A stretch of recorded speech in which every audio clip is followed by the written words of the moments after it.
No sé cómo comenzar esta entrevista. Me duele preguntarte. No sé si es que te cojo cariño por quién eres. Me preparé para esta entrevista y pensaba hacer unas preguntas bien puntuales, pero es que al verla me cuesta trabajo porque es que son preguntas tan duras y tan difíciles. Maritza Soto es la doctora, abogada, licenciada, profesora, súper exitosa al día de hoy, autora ya de varios libros, pero es huérfana. Se crió sola. Dentro de todo, estos primeros años, dentro de su esfuerzo y su lucha, pues parecía la vida normal, ¿verdad? Yo soy única hija y todo parecía normal, pero pues uno como niño no sabe lo que está pasando en la vida de nuestros padres adultos. Y pues aparentemente no, de manera segura. Mi mamá no la estaba pasando bien. Sin dar mucho aviso, por así decir, cuando yo tenía 11 años, ella se suicidó. Fue una cosa bien impactante y trato de decirle, mami, y yo sentí cuando ella se fue fría.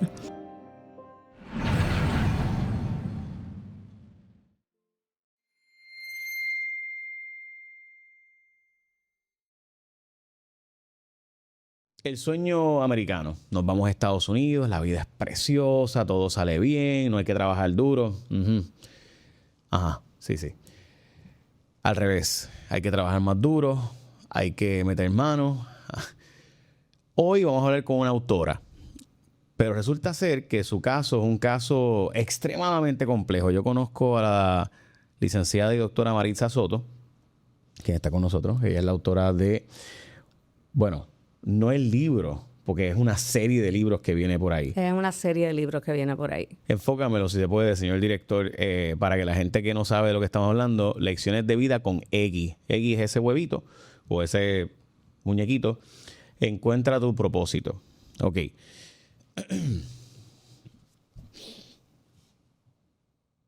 No sé cómo comenzar esta entrevista. Me duele preguntarte.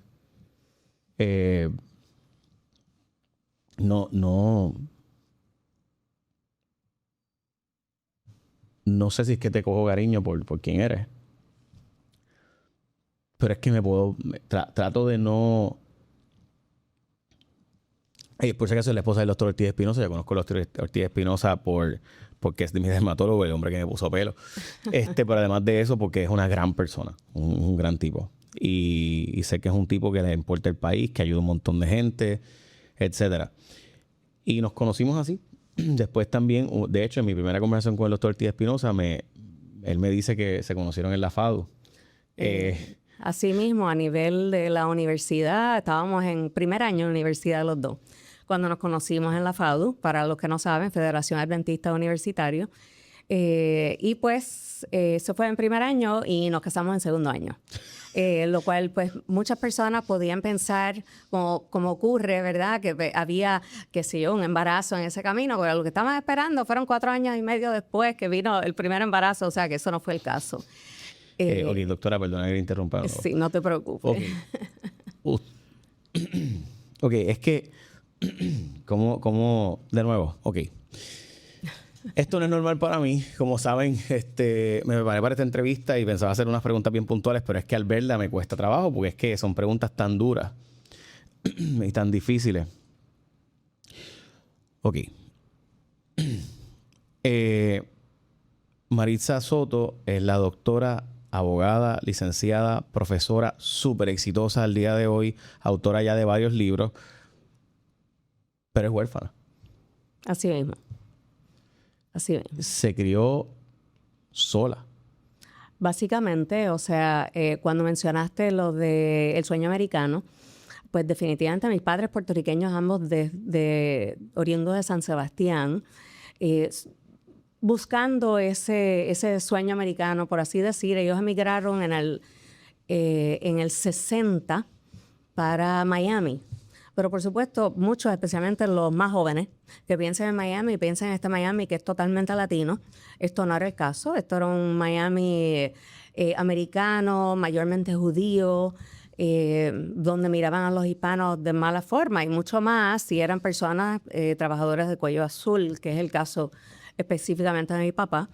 Con eso se refiere a trabajadores. A trabajadores, ¿verdad? Clase trabajadora. No Sí, eran, la clase no eran médicos, trabajadora. abogados, ingenieros, eran trabajadores de línea. Exacto. Esto fue antes de que Cuba conquistara básicamente Miami. Sí. Había mucho cubano, pero todavía no había pasado Mariel, etcétera, etcétera. Exactamente. Estaba en el proceso donde estaban emigrando los cubanos también, habían pocos, donde las leyes todavía no habían cambiado. Por ejemplo, se prohibía hablar español, donde realmente tú podías hablar de manera denigrante contra, ¿verdad?, cualquier persona. O sea, eso, si tiene algún parecido de hoy, no queremos decirlo, pero donde se podía, ¿verdad?, en ese momento podía hablar muy denigrante, y de hecho situaciones ocurrieron.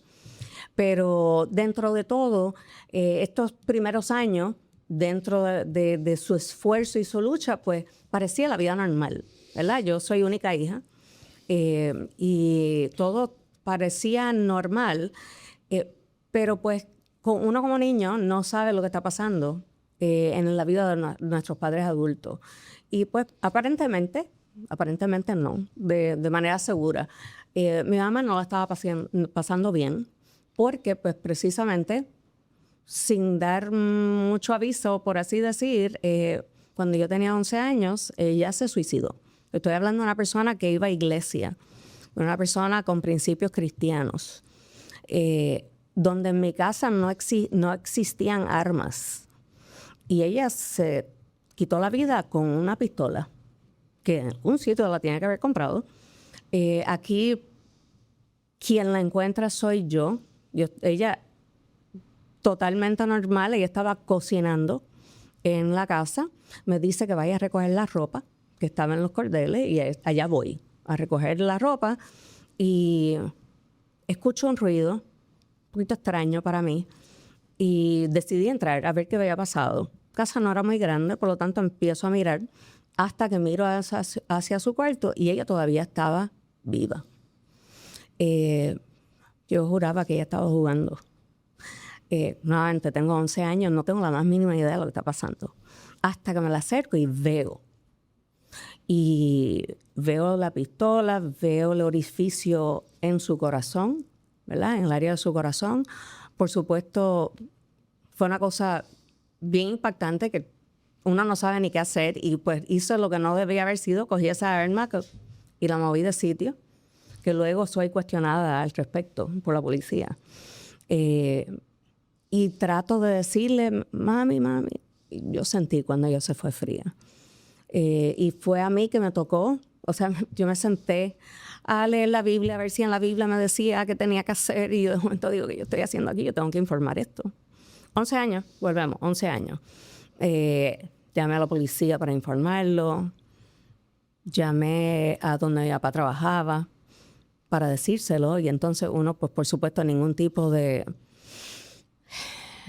tacto. Mira, ahí se mató. Escuché como cuando se cayó al piso, parece que se desmayó en el momento de escucharlo. Llegó la policía primero y empieza a cuestionarme. Y por supuesto empiezo yo a gritarle.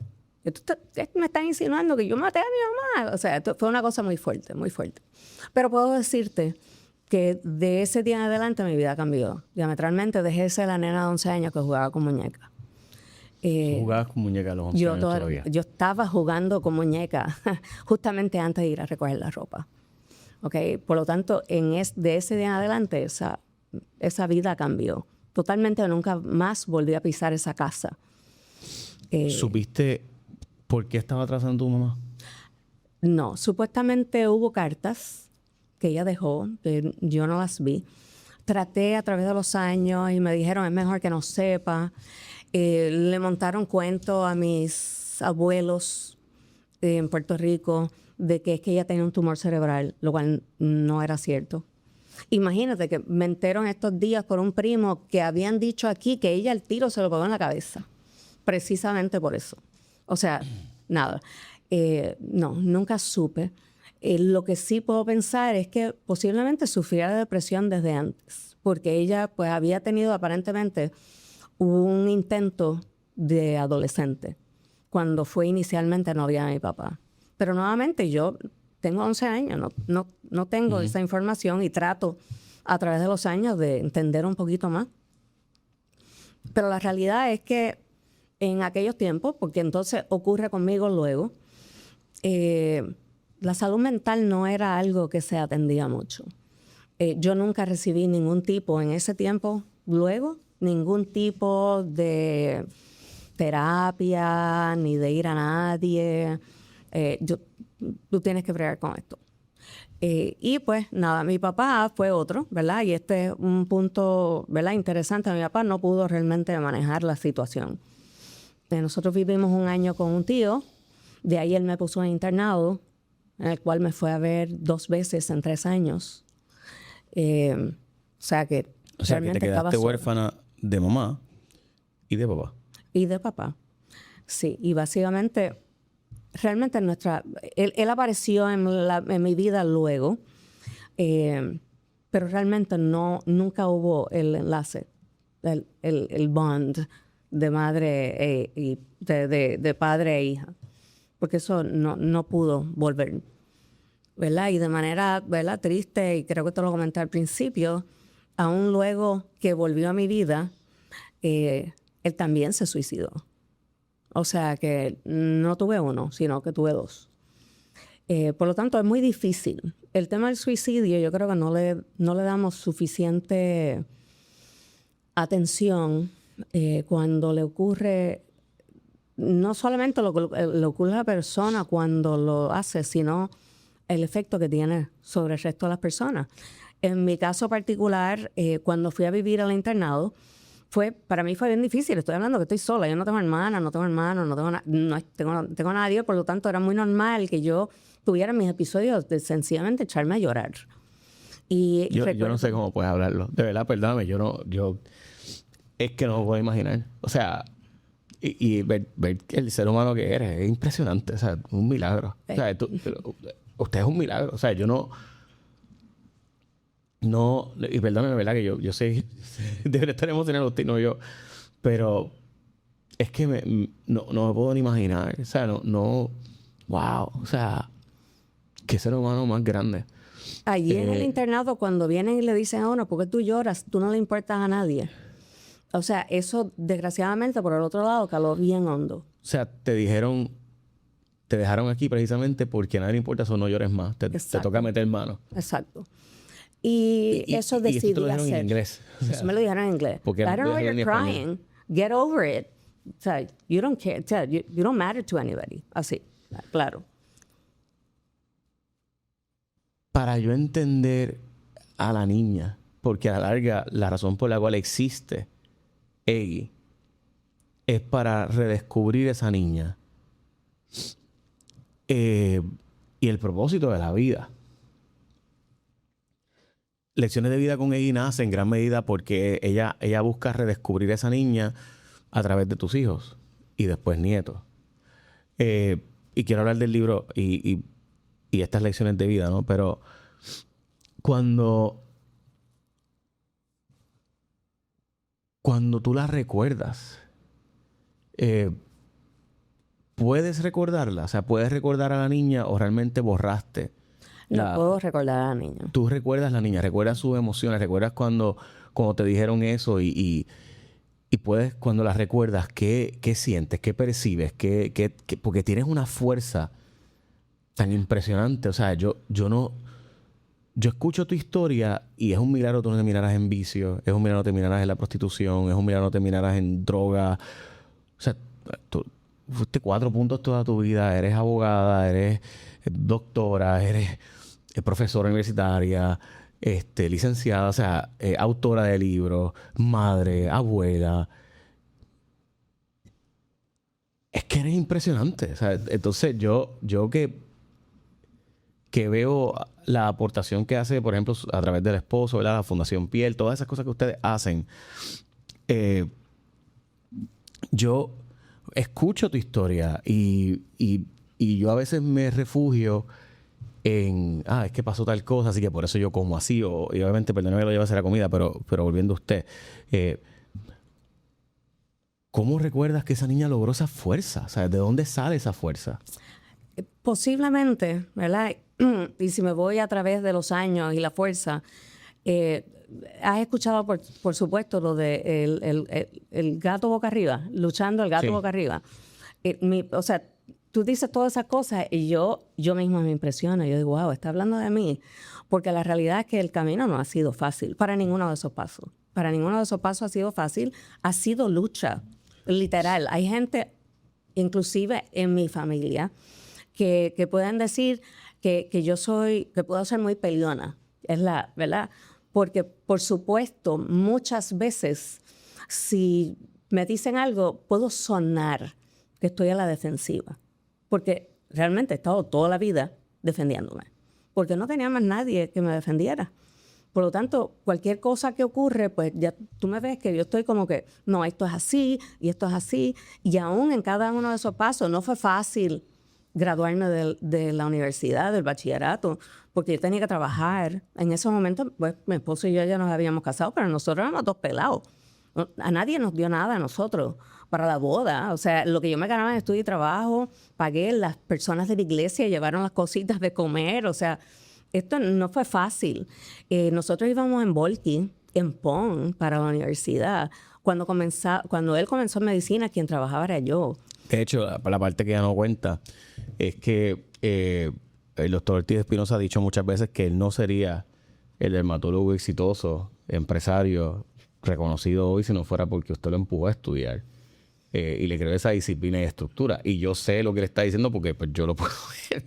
Pero además de eso, porque o sea, puedes tener la inteligencia más grande del mundo, tienes disciplina y estructura, la perdiste. Es que lo que pasa es que yo estoy seguro que de nuevo, no es para mí muy normal tener este tipo de momentos donde no sé ni dirigir la conversación. Pero de verdad es que, o sea, me siento tan honrado de tenerte, de verdad. Muchas gracias, Jane. No, al contrario, estoy muy impresionado. Y además que tus 3 hijos son súper exitosos. O sea, son personas de bien, que fueron a la universidad más prestigiosas del mundo. Tienes un hijo que tiene el récord en la historia de Puerto Rico de ser el número 1 como, ¿verdad? En el mundo del... Yo no sé cómo se llama eso. Eso es como... No es fórmula, es la otra, ¿no? La NASCAR es que... La NASCAR era... La cosa, él compite a nivel mundial, ha ganado premios mundiales. Y yo no sabía nada de esto. O sea, yo conocía a la familia de Ortiz Soto o Espinosa, realmente, porque todo el mundo dice Espinosa, el doctor. Y no sabía nada de esto. O sea, yo me entero cuando leo El Nuevo Día, cuando sale el libro. O sea, entonces, y usted y yo nos sentamos o sea, pues esto fue un brunch. Y nunca me contó nada de esto. O sea, yo he tenido la oportunidad de compartir con ellos, los he invitado a mis cumpleaños, he tenido una relación, yo espero que de amistad, y nada de esto. O sea, yo me entero de todo esto al igual que el resto del público. Y recientemente me entero que su familia se entera también. Porque finalmente llegó el momento de contarlo. Exacto. 50 años después, by the way. Bueno, puedo decirle, ¿verdad? Entonces, para llevarle un poquito sobre Eggy, porque me preguntaste sobre mí, sí. La niña, ¿verdad? La niña se dedicó a echar para adelante, de la forma que fuera, peleando con quien fuera. Y cuando digo peleando, no literalmente peleando, pero peleando, abriéndome camino. Pero, por supuesto, la niña tiene esas voces internas que dicen que tú no vales.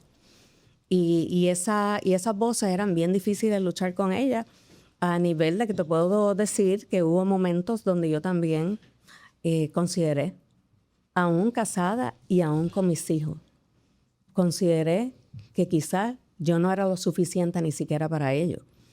Por lo tanto, la lucha fue fuerte. Y un día, en ese proceso de lucha, pues nada, me pongo como... Estoy con uno de mis hijos, el único que estaba en aquel momento, y me pongo a hacer como que dibujitos. Y hice este dibujito sencillo, como que de así como lo es, como que de este huevito con patitas de brazos que me está sonriendo. Y básicamente yo le digo a mi nena en aquel momento... Mira, Eggy te está diciendo que te quiere mucho. Y él me dice, básicamente, a ti también, ¿verdad? Como niño pequeño. Y realmente Eggy nace ahí. Y Eggy realmente yo entiendo que fue como mi voz interna. la voz positiva. Pues yo siempre cuando lo cuento, pienso en esto del diablito y el angelito que tenemos todos. Y entiendo que Eggy era el angelito. El que cuando quería pensar en algo negativo, venía Eggy con los pensamientos positivos, pero no con el positivismo extremo. Muchas veces Eggy me decía, va a haber momentos difíciles y eso es parte de la vida.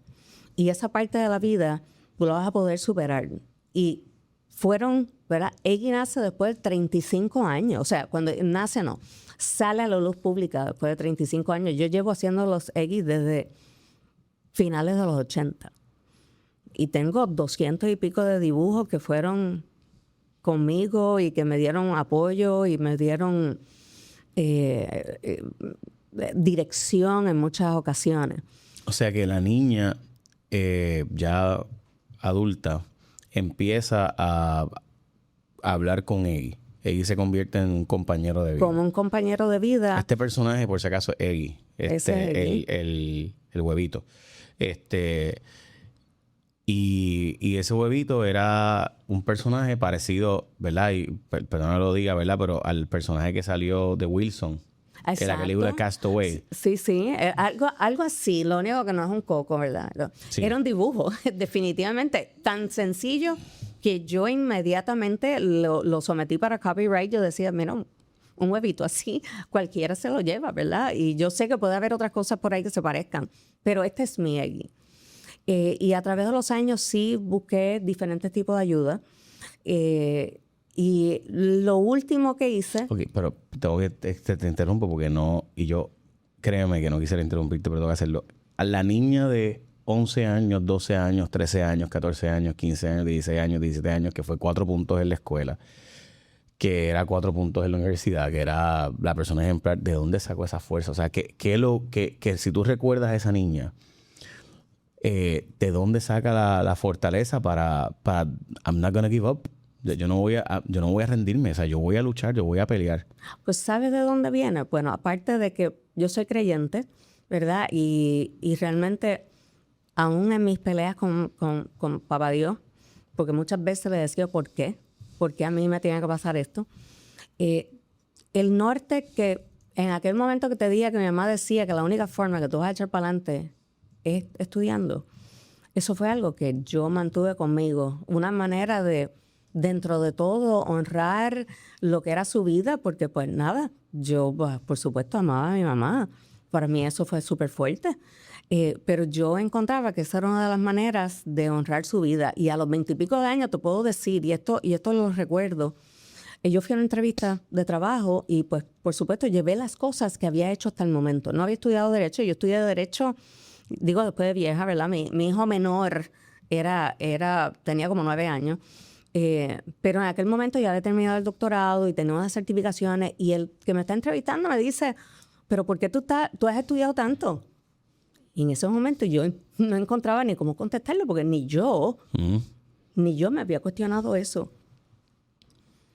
Bueno, y le contesté lo que me salió de la manga en ese momento, pues porque me gusta estudiar, lo cual es cierto, a mí me gusta. Pero la realidad que a la misma vez me llevó a la mente de que realmente es porque yo pensaba en eso que ella decía, la única manera que tú vas a echar para adelante es estudiando. Y yo pues tengo inclusive un pensamiento cercano a mí, que llevo años con él, que dice, yo me prepararé y algún día llegará mi oportunidad. Whatever oportunidad eso fuera, ¿verdad? Pero eso yo lo tenía ahí. El uno prepararse, porque pues en algún momento tu oportunidad va a llegar. O sea, y nosotros yo que estoy en la rama de académica, o sea, yo soy profesora, si algo yo intento es sacar lo mejor de mis estudiantes, precisamente pensando en eso.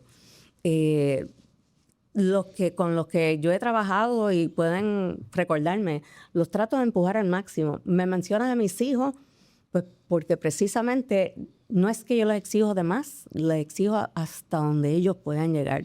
Pero, ok, para sus hijos, ¿dónde estudiaron? ¿Qué hacen con sus vidas? Para que tengamos la idea de la magnitud ¿verdad? De quiénes estamos hablando y lo exitosa que ustedes han sido. Mi hijo mayor, él actualmente vive en California, lo estudia en MIT y en University of Michigan. y terminó un doctorado en ingeniería mecánica, mayormente en el área de investigación y desarrollo, y está trabajando en eso. Ahora mismo está en una compañía que están tratando de inventar, o sea, están en esa. Pero no es que están tratando, ya están en esa, ya hizo el primer vuelo, primer carro volador autónomo. O sea, que yo le digo, cuando alguien se monta, no te montes tú primero, cuando alguien se monte en eso, pues entonces hablamos. Mi hijo Pues del sí, medio, esos carros existen. Lo que pasa Sí, es que esos no hay carros donde, existen. no hay donde estacionarlos, y ese es el problema. El problema es con Ay. cuánta autonomía van a poder que me dejen en un lugar y que el carro vuele y llegue hasta otro sitio. Sí, y ese otro sitio sea el parking. Sí, hay y esa va a ser la parte hay difícil. dos o tres retos más, pero están en esa, por eso están en investigación y desarrollo. Mi hijo del medio él estudió en Walden University y en FIU, su maestría en servicios de salud, aparte de que pues también su pasión de toda la vida en el automovilismo, y él de hecho está con nosotros y es el que básicamente maneja nuestras oficinas. Y fue el que estableció precisamente el centro de trasplante de pelo. Sí, fue el que me puso el pelo, por si acaso. Él es Y mi hijo menor también estudia en MIT. Él está en un hedge fund actualmente viviendo en Nueva York y es el último que se me casa. Vamos a ver, se casa este año. Vaya, güey, que se casa con una chica bien interesante, pero nada, eso también lo podemos hablar otro día. A mí me sorprendió mucho la historia de el por qué tiene los brazos abiertos. Y me gustaría que explicara de dónde sale esa conversación con su hijo mayor. Sí, los brazos abiertos es básicamente cuánto yo te amo. Ustedes quizás han visto es I love you this much, ¿verdad? Y básicamente eso es lo que ella me estaba diciendo a mí. O sea, es quien básicamente yo sentía que me quería. Alguien que me quería sin ningún tipo de strings attached. Y básicamente diciéndome, tú puedes hacer lo que tú quieras, ¿verdad? Dándome ese ánimo, esa fortaleza. Y así. O sea que la niña que se crió en un... No orfanato, pero el equivalente a un orfanato. Similar. El equivalente a un orfanato. La chica que se... De nuevo, la niña que se crió en el orfanato, pues creó un personaje y ese personaje le hablaba y le decía, yo te quiero así de mucho. Así de mucho. Y así de mucho es así de mucho, ¿verdad? Es así de mucho. Piénsalo, si fuera más grande, así de mucho. Hasta donde le llegan los brazos. Wow. Ok. Tú me preguntas, una de las cosas que me preguntaste ahorita, que yo lo estoy contando y estoy de lo más tranquila, es hoy. Que te lo cuento y te lo puedo decir de lo más tranquilo. Porque ha sido un proceso de sanación a través de muchos años. Te digo que Eggy lleva 30 y pico. En muchas ocasiones, cuando hacía los dibujos, no estaba sonriente, yo. O sea, era parte precisamente de sacar el sufrimiento, de la soledad, de la tristeza, independientemente, y esta era la parte que también yo sufría muchísimo, que estaba casada, que tenía unas personas muy cercanas a mí, que de hecho me querían mucho, mis hijos están ahí, pero eso está dentro de uno. O sea, y volvemos, yo creo que no reconocemos cuánto le afectamos a las demás personas un acto como este. Que volvemos, en un momento dado yo lo consideré, y eso es muy difícil porque lo que pasa por la mente de las personas, y por eso la importancia de la salud mental, lo que pasa por la mente de la persona lo racionalizan de otra manera. Pero era importante ir sanando. Pero si tú me preguntabas esto hace 10 años atrás, yo iba a estar llorando diciéndotelo, porque iba a estar con la tristeza. Esa era mi próxima pregunta. ¿Cómo se lo contó al doctor? ¿Cómo? ¿Cuál de todas las cosas? ¿Cuál de todas las cosas? Esa conversación, ¿cuándo por primera vez pudo verbalizar la conversación de lo que le pasó a su mamá y lo que usted vivió? No todo salió de cantazo. Fue poco a poco. Porque pues el tema del suicidio, por el otro lado, y porque es que si tú me conoces, yo te hablaba de Eggy o lo que sea, inclusive hay personas que me empujaron a sacar a Eggy, de verdad, familiares también cercanas, quien le encantaba el personaje de Eggy, pero en aquel momento yo nunca le dije por qué Eggy existía. Y no fue hasta la presentación última, precisamente, que ella estuvo allí y ella se entera de por qué realmente Eggy existe. Ella recordaba a Eggy y le gustaba y decía, esto está bien chulo, pero no sabía por qué Eggy existía. Y por eso es importante contar por qué Eggy existe.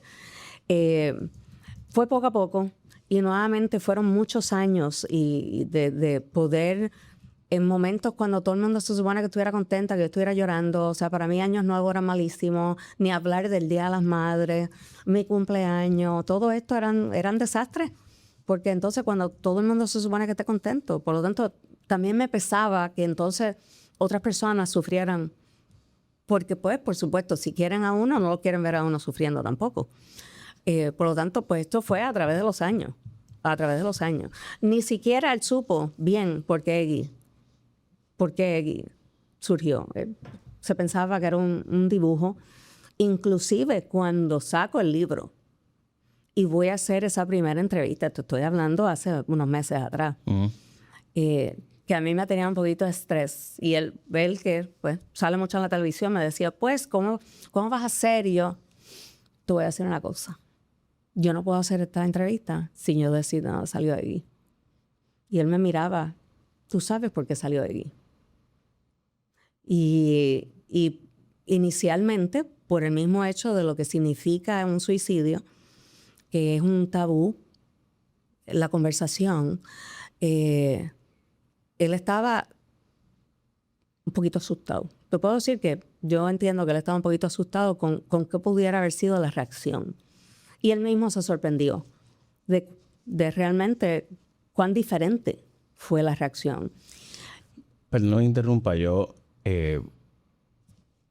no lo viví ni nada por el estilo, pero el papá de mi mamá, y nunca lo había dicho públicamente, se quitó la vida. Y eso significó muchísimas cosas para mi mamá que ella nunca me cuenta. O sea, nunca hemos tenido esa conversación. So, quizás por eso cuando me cuentan las cosas, pues porque mami nunca me ha contado de su, ¿verdad? De las cosas que han pasado. Y honestamente no sé siquiera que esta parte salga público, pero o sea, mi abuelo, Eladio, pues varias veces intentó hasta que un día pues lo logró. Y a mí nunca me ha pasado por la mente hacerlo.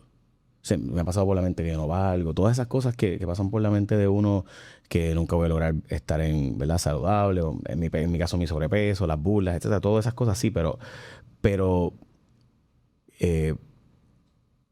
¿qué pasa por la mente de alguien en ese momento? Porque, y perdóname que te haga esta pregunta, pero si lo has vivido, ¿qué está pasando por tu mente en ese momento si recuerdas en ese instante qué estás pensando que te lleva al punto de, ay, ya, me voy a quitar? Vamos a empezar con que si viviste eso como parte de tu vida, volvemos con lo que es el tabú, se elimina. O sea, ya, ¿verdad? Esto es horrible, pues, usar la analogía, pero yo siempre lo uso en clase, ¿verdad? Cuando se habla de ética, por ejemplo, en clase que hablamos del tema de ética, que ética es, ¿verdad? Lo que está bien y lo que está mal. Pero eso está en cada uno de nosotros. Lo que está bien y lo que está mal está en cada uno de nosotros. Hay una parte que es ilegal, ¿ok? Que por supuesto, si es ilegal está mal, pero está esa línea gris que está por ahí, que pues no está ni mal ni está bien, pero si tú a tus propios valores los traicionas la primera vez, ya la segunda se te hace más fácil, ¿verdad? Que es lo que tiende a pasar. Pues vamos a poner el suicidio en eso. Si tú has visto el suicidio que es una cosa mala, pero entonces lo vives en tu vida, se elimina de que es una cosa mala y es una opción. Se convierte en una opción. Aunque sea una cosa mala, ¿verdad? Sigue siendo una opción. ¿Por qué? Porque otra persona lo hizo. Y es una opción. ¿Entiendes? Por lo tanto, cuando llega el momento de que tú no sientes que vales nada, que no eres importante, de que you're not enough, entra eso como una opción. O sea, si no soy suficiente y lo que voy a hacerle mal a otro y no voy a ser, ¿verdad? Realmente poder ser, por ejemplo, la mejor madre, la mejor esposa, lo que sea, pues entonces uno dice, ¿sabes qué? Esto es una opción. Y te puedo decir que mientras tú estás pensando que esto no es opción, estás sufriendo grandemente porque sabes que entonces no eres lo suficiente, que has tenido que ir pensando en eso. Y eso se tiene que trabajar. O sea, hay muchas personas, quizás en tu caso que mencionaste que tu mamá lo pasó, quizás te traigo, quizás ten la conversación con tu mamá, porque tú no sabes. Porque tráele el libro y dile que hablaste conmigo. ¿Por qué? Porque es increíble. Pues yo hablé con una vecina hace poco que precisamente le mencioné el libro. No sé ni cómo entró la conversación, porque no era como que yo no estoy tratando de empujarle el libro a nadie, ¿verdad? Yo estoy sencillamente presentando el libro. Y el por qué el libro, porque creo que aquí es lo importante. Y ella le dio muchísimo sentimiento y me habla de que su suegra encontró a su papá, que se ahorcó, y su suegra toda la vida ha pasado por depresión. Porque pues cuando tú eres la víctima directa de una persona que se suicida, tú vas a estar así si no trabajas con esto. Tú tienes que trabajar contigo porque tu sentido de no valer entra fuertemente. Si quien se supone que, y esto fue mi cosa, si quien se supone que me defienda a mí y me quiera a mí, no me quiere, nadie me va a poder querer. Ok. La vida es alto y bajo y es hormonal, todos lo sabemos. Sabemos que va a haber momentos de extrema alegría y de extrema tristeza. Parte del problema que vamos a tener en esta sociedad nueva es que esa dopamina que genera las redes sociales tienen el algoritmo básicamente generado es un estudio de cómo lograr generar dopamina en tu cerebro, que es la expectativa de algo bueno. El problema de esos spikes de dopamina es que cada vez van a ser más difícil que tú sientas homeostasis o tranquilidad, ¿verdad? Serotonina, que es la otra hormona que se supone se segregue, no depende de la... O sea, lo que quiero decir con esto es que va a ser cada vez más común en la era de las redes sociales el problema de la depresión.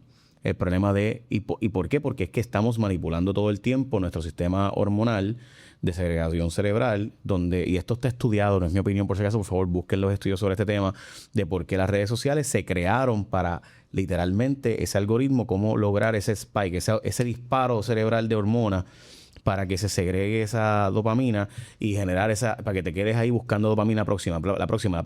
Estamos adictos a la dopamina al punto de que estamos scrolleando noches completas y días completos todo el tiempo el teléfono, porque literalmente eso fue lo que se hizo. Yo agradezco a Eggy porque Eggy es una forma de traer esa conversación, porque mientras nosotros sigamos adictos a esta dopamina, va a haber cada vez más expectativa de felicidad sin lograrla. Y el problema de cuando uno no logra esa felicidad después de buscar todos estos shocks de dopamina, es que entonces vas hacia una depresión, porque el bajón es igual de alto que el subión. Las personas de éxito como Marilyn Monroe, como Kurt Cobain, y podríamos seguir la lista, ¿no? La cantidad de personas súper exitosas que no encuentran la felicidad y que terminan o adictos o con problemas, es exactamente lo mismo. Pero ¿por qué yo me siento mal si yo tengo todas estas cosas? Y yo soy la persona más exitosa del mundo y sin embargo, mira cómo me siento. Recientemente hablé con una persona que se dedica al mundo del wellness y estábamos hablando de síndrome del impostor. Y ella me pregunta si yo me he sentido con el síndrome del impostor. Y yo, pues obvio. Toda persona que es exitosa, y que es exitoso es bien relativo. Para mí, yo no soy una persona exitosa, pero para mucha gente en Puerto Rico pensará que sí. Yo pienso que yo soy una persona que ha tenido una bendición de que papi iba descalzo a la escuela y yo pues, voy en carro. O sea, yo no puedo quejarme. Pero que ser exitoso es algo bien relativo, ¿no? Si, cuando tú miras la gente que es bien exitosa, pues yo... presidente de Estados Unidos, qué sé yo, Bill Gates, whatever. No, volviendo atrás a hablar de Eggy. Yo creo que la instrumentalidad de Eggy, la razón por la cual a mí me chocó tanto cuando usted cuenta la historia de que está haciendo el dibujo y el niño le dice, Eggy te ama a ti también. O sea, cuando usted le dice, Eggy te ama, y él le dice, y a ti también, y hace el símbolo de, ¿y cuánto te ama? Pues así de mucho. Y ahí sale que Eggy sale con los brazos abiertos. El valor del ser humano cada vez más en la era de las redes sociales es en qué yo tengo. Y Y Eggy es un huevito súper sencillo. Sí. Y lo que pasa es que realmente representa quiénes somos nosotros. Down Deep no es todo lo que tenemos, es quiénes somos. Lo que ese, ¿verdad? Precisamente lo explicaba, ese niño interior que todos tenemos. Porque nosotros no lo podemos soltar. O sea, nosotros podemos ser el del viejo de 85 años, ¿verdad? Y eso no es viejo ya. Estamos hablando de que la edad avanzada ya cruza los 100. Pero podemos ser personas súper adultas y nosotros no podemos soltar el niño interior, porque ese es el que ha estado con nosotros todo el tiempo. Y precisamente es el que nos dice una cosa a la otra, es el que nos da el valor que podemos sentir o no podemos sentir. Y por eso es tan sencillo, porque nosotros no somos complejos. Nosotros no somos todo lo que nos tenemos añadido, no somos el carro, no somos la casa. Pero en la era, y yo de hecho le decía esto a la gente de la campaña recientemente de Pierluisi, tuve esta conversación y decían, pero yo decía, es que ustedes hicieron una campaña política de tú estás bien, pero yo todo el tiempo me estoy comparando con lo que estoy viendo en las redes. So, pues ¿cómo que yo estoy bien? Si en las redes sociales todo el mundo tiene un bote, tiene un yate, es feliz, está viajando. Y tú eres un bobo porque tú no tienes chavos, porque tú no quieres. Porque en las redes nos venden tú no eres millonario. Ay, porque tú no quieres, porque mira lo bien que yo lo hice con este curso que te voy a vender de nuevo. O sea, no es real, es un embuste, es una farsa. Y toda persona que es real ha vivido en algún momento el síndrome del impostor, que siente que en qué estoy fallando, qué no estoy logrando. Incluso la gente más exitosa del mundo. Traigo esto para volver a Eggy. Esto es una serie de libros. Sí, este es el primero. Ya el segundo está en proceso, que va a llevar como título Superando los obstáculos. O sea, estamos con el primero de Encuentra tu propósito, porque precisamente esa fue mi pregunta. ¿Para qué estoy aquí? Porque si he pasado todo esto y estoy aquí, ¿para qué estoy aquí? Porque pues, se le añade que yo soy sobreviviente de cáncer de seno. Porque si no fuera suficiente lo otro, pues también tenemos esto. Donde precisamente, igual, o sea, bajo circunstancias que no se suponía que ocurriera, yo estaba lactando a mi tercer hijo cuando yo salí con cáncer de seno. Que siempre dicen que la lactancia que te protege y demás, pues lactando a mi hijo, pues fue que a mí me dio cáncer de seno. Y yo digo, más todavía, si estoy aquí, why? ¿Por qué estoy aquí? Porque tengo que estar aquí, tengo que hacer algo. Y precisamente, pues, creo que es importante que nosotros todos realmente entendamos por qué estamos aquí y hagamos algo al respecto. Y esto no tienes que ser religioso, aunque esto no le quita la parte religiosa. ¿Verdad? Porque precisamente Dios está ahí en algún sitio también. En el libro aparecen algunas, ¿verdad? Algunas frases relacionadas, porque sigo siendo creyente. Pero yo creo que todos tenemos propósito y creo que a través de la vida y a través de las reflexiones, porque precisamente el libro es pensamientos y reflexiones, eso que no nos damos tiempo para hacer. Cuando nos sentamos realmente fuera del scrolling, a pensar, mira, nunca. No hacemos eso y tenemos que hacerlo. Nosotros tenemos que hacerlo. Yo pues pongo a mis estudiantes muchas veces en esos ejercicios. Lo primero, en una clase que doy, lo primero que les pongo a hacer es tu personal mission statement. Y yo dije, ustedes tienen que pasar por los pasos, cuáles son sus valores, cuáles han sido sus logros hasta el momento. Si llegaron al colegio es porque han tenido logros personales. ¿Dónde se ven dentro de los próximos 3 años? ¿Dónde se ven dentro de los próximos 5? ¿Qué es lo que ustedes quisieran hacer en la vida? No damos tiempo para eso. Y esto es algo que no es estático. Eso cuando ellos están en la universidad pueden pensar de una manera y esto va evolucionando.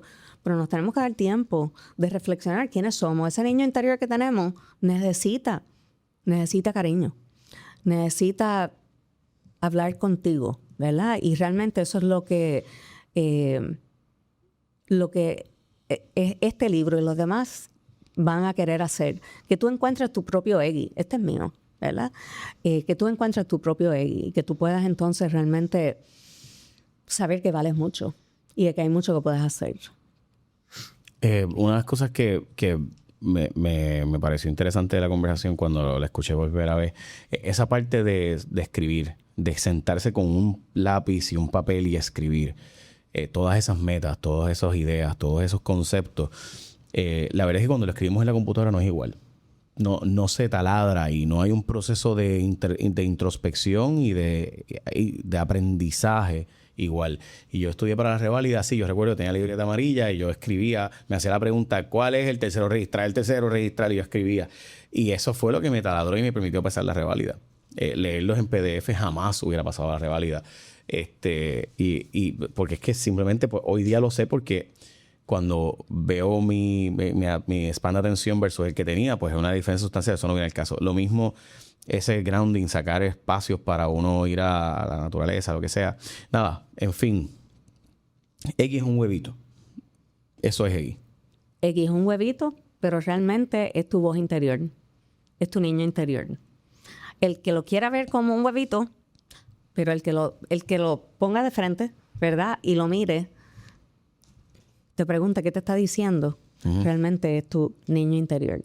Y así es que yo quisiera que los demás lo vieran, como tu niño interior que tienes que buscar.